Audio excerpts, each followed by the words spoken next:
Autoridad Espiritual, capítulo 20. Las condiciones para ser autoridades delegadas. Las casadas estén sujetas a sus propios maridos como al Señor. Maridos, amad a vuestras mujeres así como Cristo amó a la iglesia y se entregó a sí mismo por ella.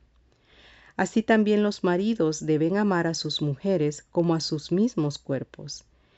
El que ama a su mujer a sí mismo se ama. Por lo demás, cada uno de vosotros ame también a su mujer como a sí mismo, y la mujer respete a su marido. Efesios 5, 22, 25, 28, 33. Hijos, obedeced en el Señor a vuestros padres, porque esto es justo. Y vosotros, padres, no provoquéis a ira a vuestros hijos, sino criadlos en disciplina y amonestación del Señor. Y vosotros, amos, haced con ellos lo mismo, dejando las amenazas, sabiendo que el Señor de ellos y vuestro está en los cielos, y que para Él no hay acepción de personas. Efesios 6, 1, 4, 9. Dios está en la reunión de los dioses, en medio de los dioses juzga. ¿Hasta cuándo juzgaréis injustamente y aceptaréis las personas de los impíos? Salmo 82 del 1 al 2. El que fuere irreprensible, marido de una sola mujer y tenga hijos creyentes, que no estén acusados de disolución ni de rebeldía, porque es necesario que el obispo sea irreprensible, como administrador de Dios, no soberbio, no iracundo, no dado al vino, no pendenciero, no codicioso de ganancias deshonestas, sino hospedador, amante de lo bueno, sobrio, justo, santo, dueño de sí mismo. Tito 1 del 6 al 8.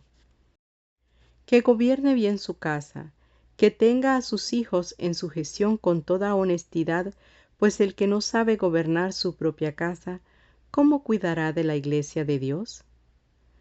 No un neófito, no sea que envaneciéndose caiga en la condenación del diablo. Primera Timoteo 3, del 4 al 6. Esto habla y exhorta y reprende con toda autoridad. Nadie te menosprecie. Tito 2, 15. Ninguno tenga en poco tu juventud, sino sé ejemplo de los creyentes en palabra, conducta, amor, espíritu, fe y pureza. Primera Timoteo 4:12. Pues para esto fuisteis llamados, porque también Cristo padeció por nosotros, dejándonos ejemplo, para que sigáis sus pisadas. Primera de Pedro 2:21.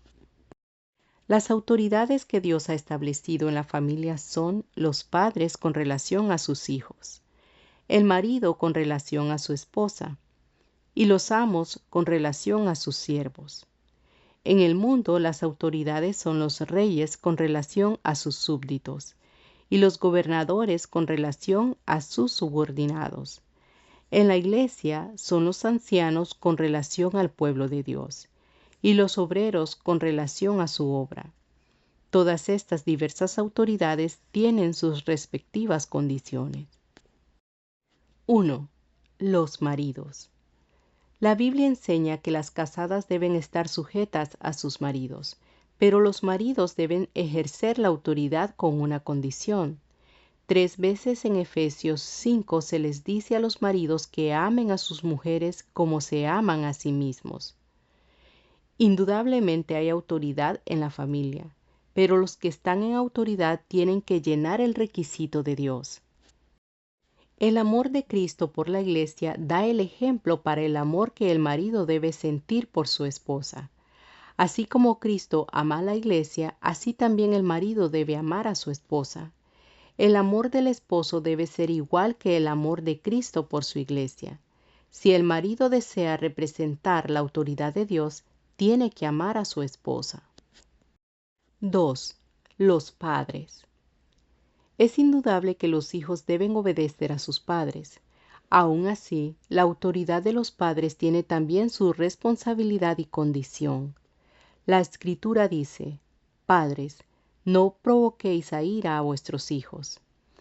A pesar del hecho de que los padres tienen autoridad, necesitan aprender a dominarse delante de Dios. No deben tratar caprichosamente a sus hijos, creyendo que tienen el derecho absoluto de hacerlo porque los han engendrado y los crían. Aun cuando Dios nos creó, jamás nos ha tratado mal. No es justo hacer con los hijos lo que generalmente uno no se atrevería a hacer con los amigos, estudiantes, subordinados o parientes. Es sumamente necesario que los padres se dominen a sí mismos, esto es, puedan dominarse por el Espíritu Santo.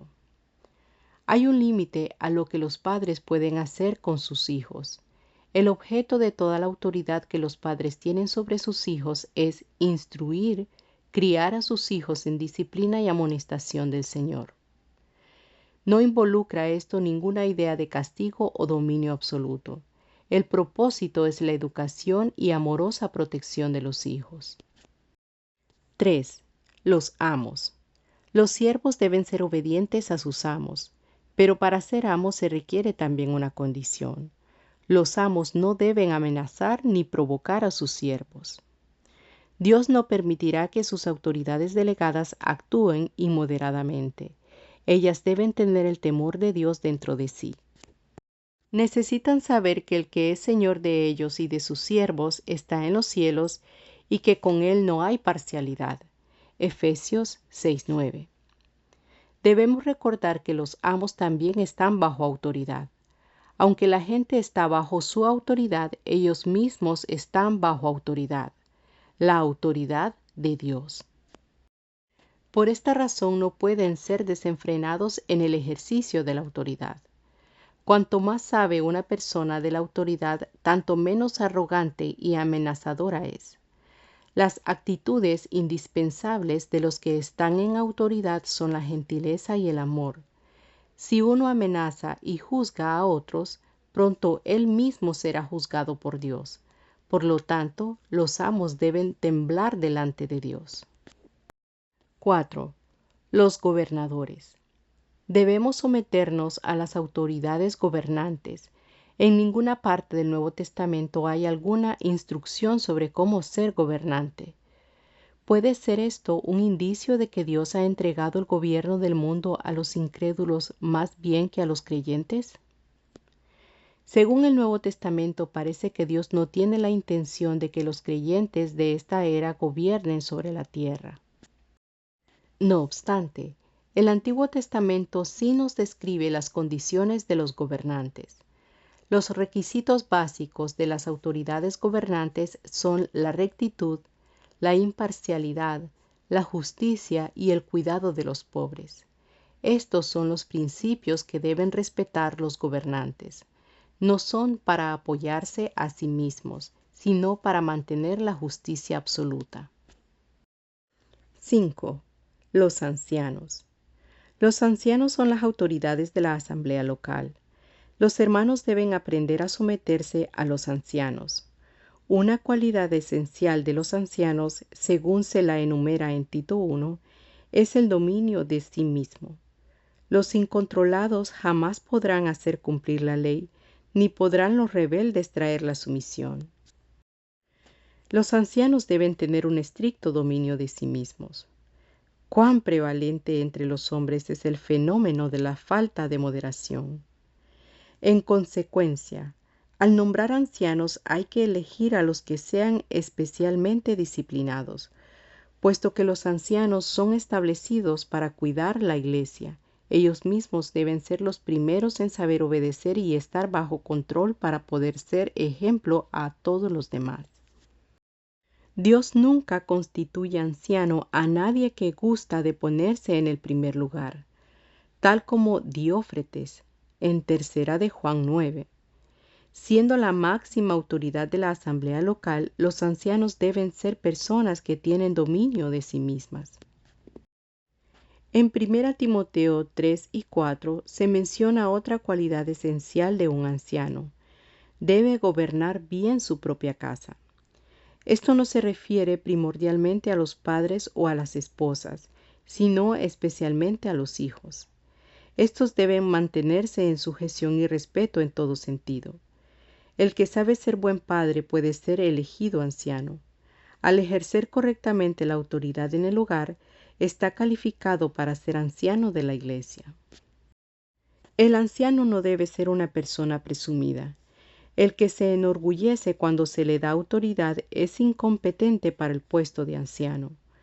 Los ancianos de una asamblea local no deben ser susceptibles a la conciencia del poder. Ninguno que tiene conciencia de la autoridad es apto para ser anciano ni puede administrar los asuntos de la iglesia. Solo la gente insignificante es orgullosa. No puede soportar la gloria de Dios, ni que Él confíe en ellos y los use. Por lo tanto, no se debe elegir como anciano a una persona recién convertida, no sea que se envanezca y caiga en la condenación del diablo. El significado griego de un neófito se ilustra por un aprendiz de carpintero que maneja el hacha por primera vez. 6. Los obreros. En Tito 2:15 se especifica la condición de los obreros como autoridades delegadas en la obra. Tito no era un anciano de la iglesia, sino servía al Señor como apóstol. Pablo lo exhortó escribiéndole: «Esto habla y exhorta y reprende con toda autoridad. Nadie te menosprecie. Para no ser menospreciados tenemos que santificarnos a nosotros mismos». Si no se es diferente de otros en vida y conducta, si se vive una vida fácil y sin disciplina, no hay forma de escapar del menosprecio. Requiere autodisciplina, el conseguir el respeto de los demás y calificarse como representante de Dios. Pablo le escribe a Timoteo en el mismo sentido. Aunque es cierto que un obrero no busca la gloria y honor de los hombres, no puede sin embargo permitir que lo menosprecien por su falta de santificación. Solamente 2 libros en todo el Nuevo Testamento fueron escritos para obreros jóvenes. En ambos, Pablo exhorta que no permitan que los menosprecien a causa de su juventud. Al contrario, deben ser ejemplo para los otros creyentes. Deben desechar todo lo que pueda hacer que los menosprecien. Estar en autoridad es costoso. Los tales necesitan santificarse, esto es, separarse de los demás y estar dispuestos a llevar una vida solitaria. Los que son ejemplos difieren de los demás en haberse santificado a sí mismos. Ahora bien, nadie debe exaltarse a sí mismo, pero tampoco debe permitir que lo menosprecien. Nunca seamos presumidos, pero tampoco jamás permitamos que nos pasen por alto. En cuanto nos volvemos demasiados comunes, somos excluidos de la obra. Se termina nuestra utilidad y se pierde nuestra autoridad. Es sumamente importante que se mantenga la autoridad de Dios. La autoridad se manifiesta en la santificación o separación, no en lo común. Representar la autoridad es representar a Dios. Estar en autoridad es ser ejemplo de todos.